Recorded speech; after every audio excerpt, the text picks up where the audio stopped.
Hi everybody, it's Laura. Thank you so much for joining me on my channel. Today I have a layout that I made using the June My Creative Scrapbook limited edition kit.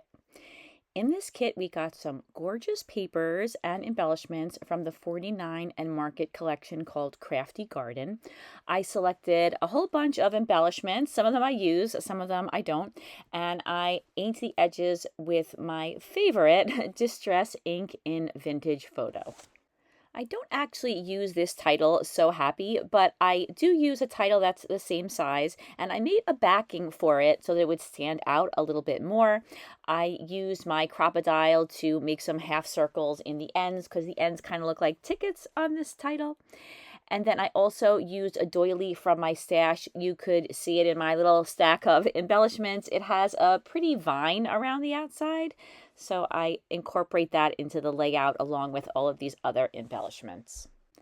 At first I had another photo selected, but then I ended up using this picture that my daughter took quite a few years ago of this little frog on a log, and it fit really nicely into this frame that was included in the kit. So here I am cutting away the excess parts of the photo. I had selected a number of photos from this day to scrapbook, and so I thought that I would finish out the selection by having this little frog that my daughter clearly liked enough to record with a photograph.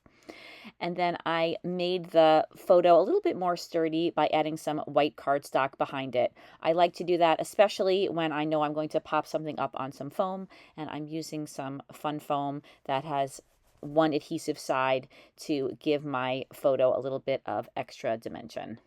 And then once I cut the foam to size, I just pull off that adhesive backing and I stick it down to my photo. For this layout, I chose this really beautiful piece of 49 and Market paper from the kit, and you could see that I prepared it by doing quite a bit of stitching on it. There were lots of lines drawn on the background, so I decided to use those as my guide for the stitching. I punched all along each of these circular lines. Then I did a very simple back stitch using some white embroidery thread, and I continued until all of those lines had been stitched. And it takes a little bit of time to do stitching, but I really love what it adds to layouts, so I really don't mind doing it. Next, I started arranging all of those elements on the background. Now, I was thinking of using a different photo initially, and that's why I picked out that title that says So Happy, but I end up switching that up because I really can't tell if that frog is happy or not, and it just didn't seem like a good title for the layout, but I'll take care of that in a little while. First, I'm trying to get an idea of where each of these elements should go on the layout. You can see that in general, I have a bit of a diagonal on my layout going from the top left-hand corner to the bottom right-hand corner. I love that piece of blue lace that I think kind of anchors everything on the page that I have underneath the photo. And then I add a whole bunch of little embellishments, some cards, that really cool clock that's to the left of the photo, a number of flowers. I love including florals on my layouts. And then there's even a butterfly that I've included.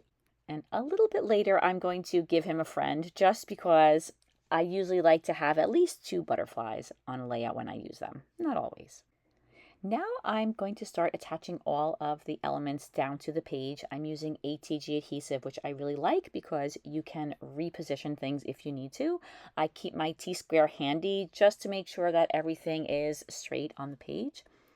And I didn't include this in the video, but oftentimes when I make a big cluster like this with lots of little pieces, so I guess large and small pieces, I like to take a photograph of it with my phone before I attach everything down because sometimes things can get moved around and I don't want to forget where I have things. Now I have all of the larger pieces attached down to the page, and I'm ready to attach this little friend for my butterfly down. You can see that I'm putting some foam on his wings. This helps to give him a little bit of dimension, and by only putting the foam on the wings and not on the center, I can press down on the center and it makes the wings pop up a little bit. However, that little butterfly was a little bit too small for that effect to really be noticeable. I noticed that under the lace there was a little bit of layering that I really didn't like the looks of, so I decided to just clip it away since it was only a little tiny bit. Now I'm continuing to add some of the smaller elements down to the page. I have these really pretty flowers to the right of my photo, so I added some ATG adhesive and then I moved them around till I liked the way that they looked. And then I also wanted to include a few little flowers that had just a touch of dimension. So once again, I'm using the Fun Foam and I am attaching down those flowers using ATG adhesive.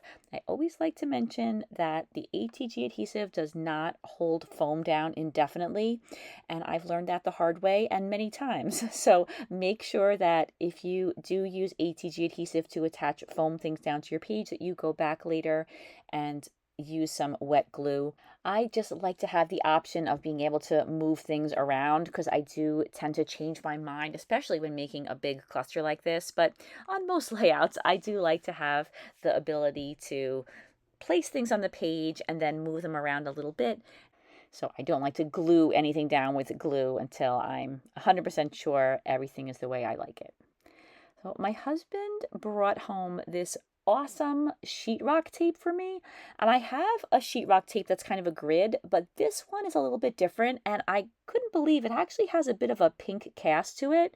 So I'm just using a couple of pieces of it, and I'm using my scissors to cut into it to roughen up the edge a little bit so it wasn't quite as straight as it was when I pulled it off of the roll.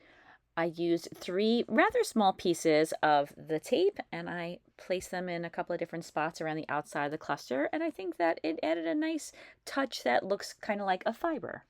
This is where I switched up the title to This Day, which I think is a much better title for this page.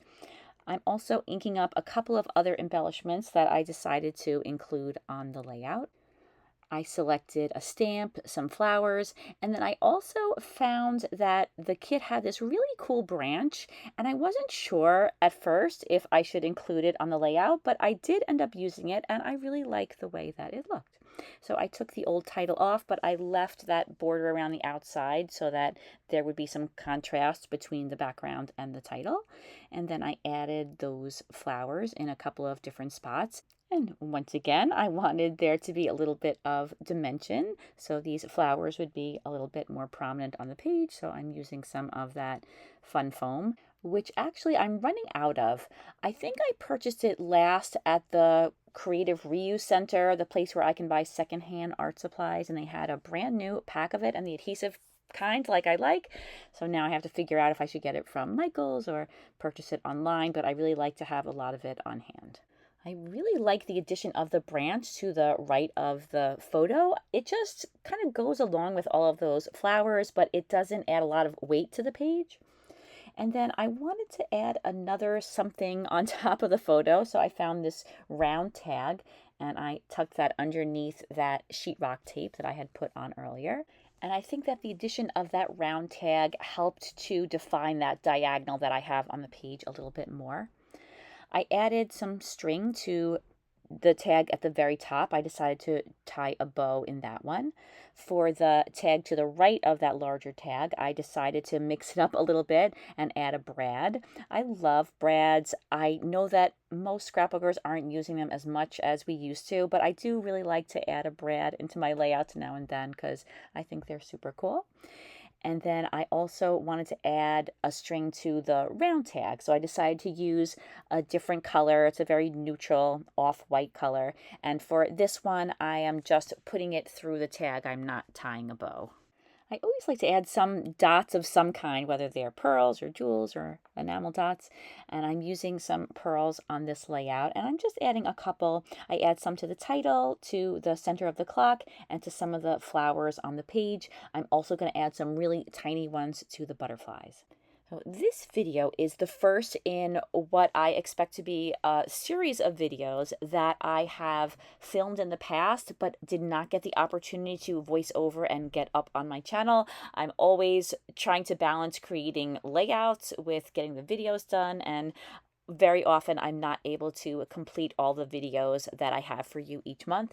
So I am going to be concentrating on finishing up those videos and getting them up on my channel, hopefully for you to enjoy if you would like. I have quite a few My Creative Scrapbook videos, and then I have some others as well. So I am finishing up the layout by adding a number of tiny pearls to the butterflies. I put them on the wings of the large butterfly and down the center of the smaller one. And that was the last touch. This layout is complete, and here are a few close-ups. As always, I have the link to the My Creative Scrapbook website in the description box. If you would like to take a look at the kits that My Creative Scrapbook has to offer, you could check all of them out on the website. I also always love to recommend the Instagram page where layouts are posted daily using all of the beautiful kits that they have available. So I hope that you have a fantastic day, and I hope to see you again soon. Take care, everybody. Bye-bye.